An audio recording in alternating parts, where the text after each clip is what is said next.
Monsieur Traoré, bonsoir. Oui, bonsoir, groupe Dioma. Bonsoir. Vous avez du mal à parler là, vous n'avez pas mangé? Non, naturellement, j'ai mangé. Ah bon?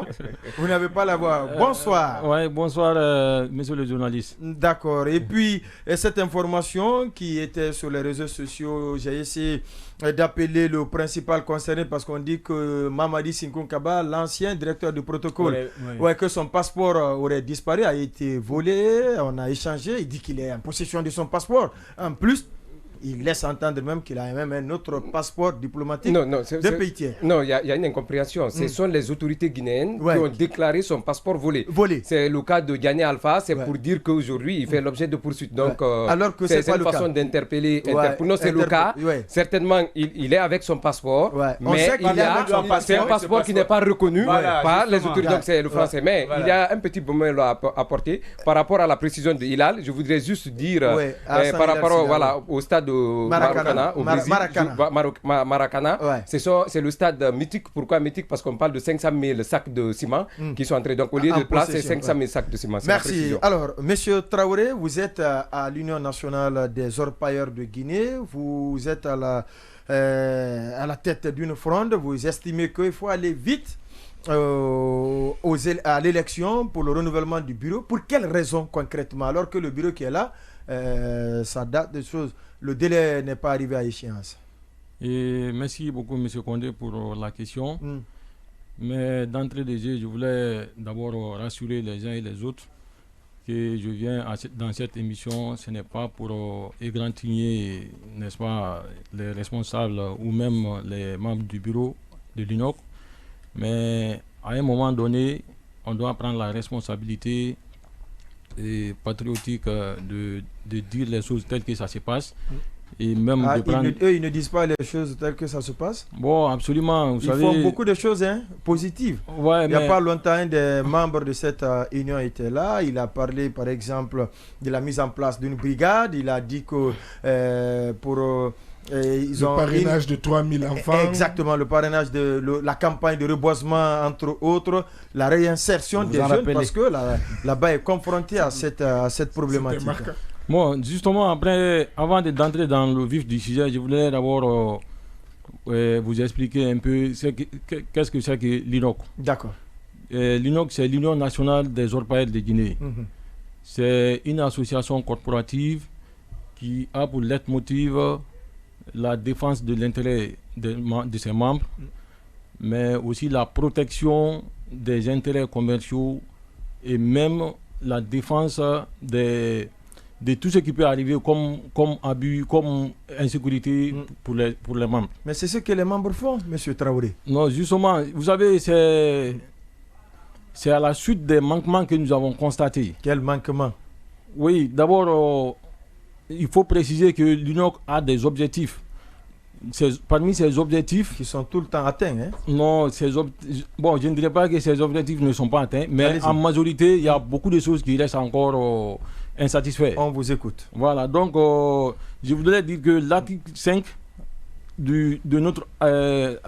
agrément ou bien... Non, pas de notre statut.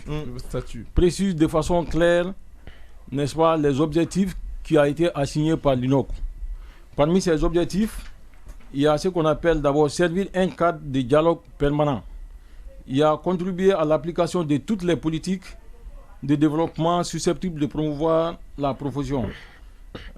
Servir d'organe d'arbitrage, de veiller à l'application correcte des dispositions réglementaires et l'exploitation artisanale, notamment l'exploitation sécurité, protection de l'environnement y compris. De promouvoir l'esprit de solidarité. Voilà quelques grands axes sur lesquels l'UNOC devrait normalement s'atteler. Mais compte tenu de ces innombrables irrégularités dans la conduite des affaires de l'association et entre cru de cœur... Quelle irrégularité? Parce que vous dites compte tenu de ces principales irrégularités. Mais oui, absolument. Vous savez, quelles irrégularités? Oui, justement, les objectifs que je viens de d'énumérer là. Par exemple, servir de cadre d'arbitrage et la protection de l'environnement. Et faire en sorte que le marché soit régulé. Donc, pour qu'on puisse au moins avoir l'or à un prix raisonnable et puis tirer beaucoup de profit. Absolument. Donc, on vous dirait que c'est ce que Tidiane Koïta fait régulièrement, votre président. Bon, vous savez, nous sommes tous des Guinéens, nous savons ce qui se passe actuellement ici. Vous pouvez demander à n'importe quel orpailleur guinéen qui se trouve... Oui, mais ce que je vous dis, c'est un orpailleur qui le dit. Non, bon... En tout cas, ce n'est pas lui, Tidiane Koïta. Bon, absolument. Bon, lui, il peut le dire. Moi, je ne nie pas. Mais ce que je sais, le constat, il est général. Vous pouvez aller à l'intérieur du pays ou même demander aux reporters qui sont à l'intérieur du pays de vous rendre compte exactement ce qui se passe sur le terrain actuellement. Depuis 2 ans, on ne gagne absolument rien dans votre exercice. Absolument. Pourtant, vous n'abandonnez pas aussi. Oui, bon, comme c'est notre travail, c'est notre métier. Mais si vous ne gagnez pas, est-ce que vous n'allez pas changer d'activité? Voilà, justement. Non, au lieu de changer d'activité, ce que je vais vous dire. Allez-y. Le secteur là, c'est un secteur très très important dans l'économie du pays. Non seulement dans l'économie macroéconomique du pays, mais aussi au niveau des recettes douanières et même fiscales. Donc, et même plus loin que ça, c'est un secteur pourvoyeur d'emploi. Si vous remarquez aujourd'hui, le secteur d'orpaillage, c'est un secteur qui emploie énormément de personnes. Donc, vouloir laisser ce secteur-là mourir, je pense que ce n'est pas une bonne chose. C'est pourquoi nous avons décidé de mettre en place ce mouvement qu'on appelle l'Union nationale des zones orpaillères de Guinée, l'UNAZOC, qui va désormais essayer de voir, corriger les manquements, là, les irrégularités et même les imperfections liées à l'exercice de bureau actuel. Mais que dire maintenant de ce que Baïla vient de dire, le fait que l'UNOG, le bureau, se bat pour faire la réinsertion des jeunes qui sont, parce que c'est derrière une des grandes priorités aujourd'hui, les jeunes qui sont dans les zones d'exploitation, qui abandonnent les classes, les salles de classe au profit de l'exploitation artisanale. On parle de plus de 3000 qui sont parrainés par votre association, à sa tête bien entendu Tidiane Koïta, de cette campagne de reboisement et même le fait que la structure se bat pour la défense de vos intérêts. Alors, bien entendu, c'est ce que j'ai dit. Parmi les objectifs, il y a effectivement l'accompagnement de l'État dans sa politique de la scolarisation. C'est l'État, c'est pas vous? Non, on dit, c'est nous sommes des partenaires de l'État. Nous, on accompagne l'État. Nous, on ne se substitue pas à l'État de faire ce que l'État doit faire. Nous, on accompagne l'État dans sa politique de scolarisation et de la formation des jeunes dans les zones minières. Mais aujourd'hui, là, l'équipe qui est actuellement en place, ils seront incapables de vous dire quels sont les jeunes gens qu'ils ont accompagnés aujourd'hui, n'est-ce pas, dans le cadre de la formation ou de la scolarisation. C'est impossible. Ils n'ont accompagné personne. Ah, l'UNOG n'a accompagné personne? Non, ils n'ont qu'à vous dire là où ils ont accompagné. Ils ont cité les noms des localités, bien entendu. Je vous dis, avec des chiffres bien précis. Vous savez, Traoré, est-ce que vous êtes au bain de ce qui se passe aujourd'hui à l'UNOG? Bien entendu. Est-ce que vous n'êtes pas à la périphérie? Vous ne comprenez rien? Vous pensez que rien n'est fait? Alors qu'il y a des choses sérieuses qui sont faites. Je vous dis, on est tous ensemble, on est des frères, on est des amis, on sait ce qui se passe. Qu'est-ce qui se passe donc? Et voilà, Alpha Condé disait que le Guinéen, plus le mensonge est gros, plus on y croit. Donc moi, je vous dis aujourd'hui, bon, je ne dis pas ça, mais dire qu'ils ont accompagné telle ou telle personne moi, je vous dis que ça n'existe pas. Ils n'ont qu'à vous dire exactement là où ils ont accompagné, dans quelle école ils ont accompagné, c'est vérifiable. Ils l'ont dit. Maintenant, non, tout le monde est libre de dire ce qu'ils veulent, mais ils n'ont qu'à vous dire exactement dans quelle structure scolaire ou en tout cas ou dans le centre de formation. Est-ce qu'il y a eu une mission d'inspection de votre part qui atteste certainement votre contestation? Moi, je vous dis, dès que nous avons... C'est facile de dire c'est faux. Oui, bien sûr, on est ensemble. Je vous dis que non, c'est pas parce que vous êtes ensemble. Oui. Est-ce qu'il y a eu une mission d'inspection de votre part? Puisque beaucoup de choses pour venir quand même, qui vous renforce dans vos contestations. Avant qu'on inspecte, ils doivent nous dire là où ils ont accompagné. C'est là-bas on va les inspecter. Moi, je vous dis, quand on a mis le mouvement en place, on a lancé une large concertation à travers tout le pays. À l'intérieur du pays, comme à Conakry ici, je vous dis que ce qu'ils ont dit là, ils n'ont rien fait. Par rapport à l'environnement, ils ont dit qu'ils ont reboisé combien d'hectares là. Plusieurs hectares. Mais ils n'ont qu'à vous dire exactement que ça là, ça a été fait à Sikiri ou à Kankan. C'est vérifiable. Nous sommes tous des Guinéens. On a des parents partout. On peut aller vérifier. Moi, je vous dis, ils savent qu'ils n'ont pas de bilan. Donc, comme aujourd'hui, il y a un mouvement qui est là, qui est en train en tout cas, de dénoncer tout ça. Donc, ils veulent sûrement faire croire à l'opinion qu'ils ont réalisé des choses. Mais puisque vous êtes de l'association, est-ce que vous êtes retrouvés pour discuter, montrer les griefs, dénoncer les tares pour, en tout cas, si vous battez bien évidemment, pour aller dans le même sens? Bon, tu sais, quand on a fait le constat de ces manquements et à maintes reprises, on a essayé d'interpeller le président. Bon, mais comme lui, à chaque fois, il a des problèmes de santé, il n'est pas là, et à chaque fois, il est en déplacement. Alors que s'il n'est pas là, le bureau ne fonctionne pas. Et puisque nous, on ne peut pas rester bras ballants comme ça, il faut agir.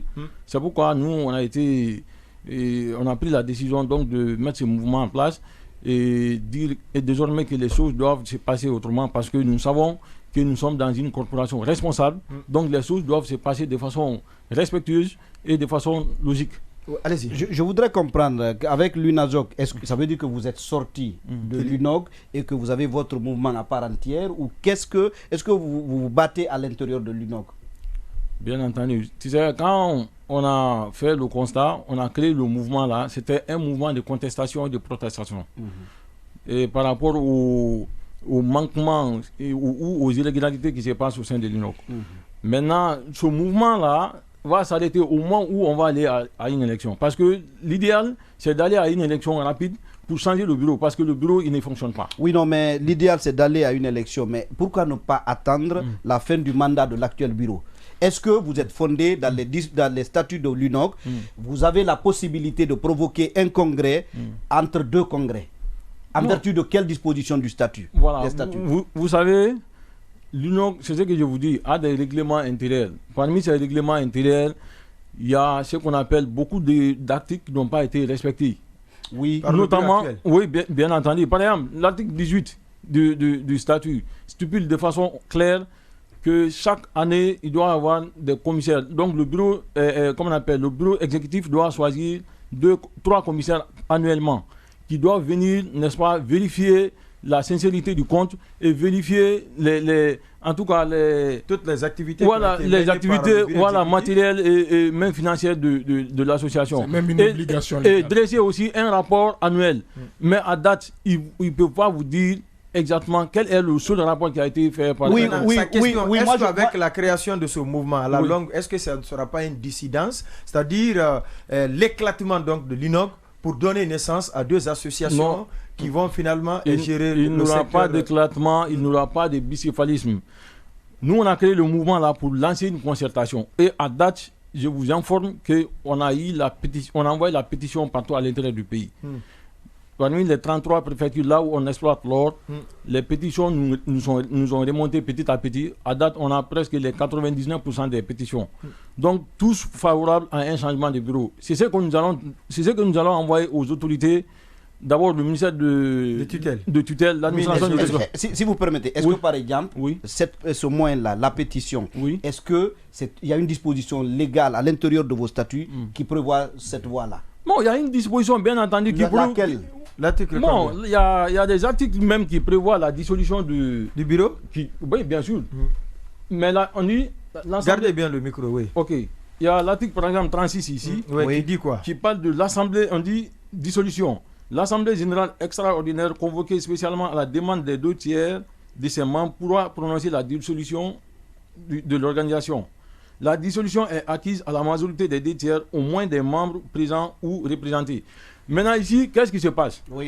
Non seulement le mouvement, là, il y a beaucoup de membres dedans, mais au-delà même de ça, on veut que les choses se passent de façon démocratique. C'est pourquoi nous avons lancé une pétition à l'ensemble des orpailleurs de Guinée qui sont à Kankan, à Zérekouré, partout, pour, n'est-ce pas, la signature de la pétition. Mais au-delà de ça, dans la zone spéciale de Conakry, il y a ce qu'on appelle les comptoirs qui sont là. Donc, parmi ces comptoirs, nous avons aussi atteint la majorité de ces comptoirs qui sont aussi d'accord pour une élection anticipée. Non, au regard de cet article que tu viens de lire tout à l'heure, mais il n'est mentionné nulle part que vous avez droit quand même à cette pétition, parce que pourquoi vous n'avez pas d'ailleurs convoqué une assemblée extraordinaire à la demande des membres des tiers pour pouvoir quand même vous donner certainement cette voie qui est beaucoup plus légale dans votre contestation? Vous savez, quand on parle de droit, il y a ce qu'on appelle les sources de droit. Parmi ces sources, il y a la coutume, il y a beaucoup de paramètres. Moi, ce que je vais vous dire... C'est ce que les textes disent. C'est pas ce que vous disiez. Oui, c'est ce que les textes disent. Voilà. Les textes parlent de la dissolution par la majorité des membres du bureau. Mais moi, je veux que ça soit plus démocratique. Nous, on ne demande pas que le bureau soit dissous. Nous, on demande à ce qu'il y ait une élection de façon transparente. Une élection anticipée. Et moi, je pense que s'il y a une organisation qui est là, et qu'il y a un bureau qui est désigné par l'organisation, le bureau, il est assigné, il y a des objectifs qui sont assignés.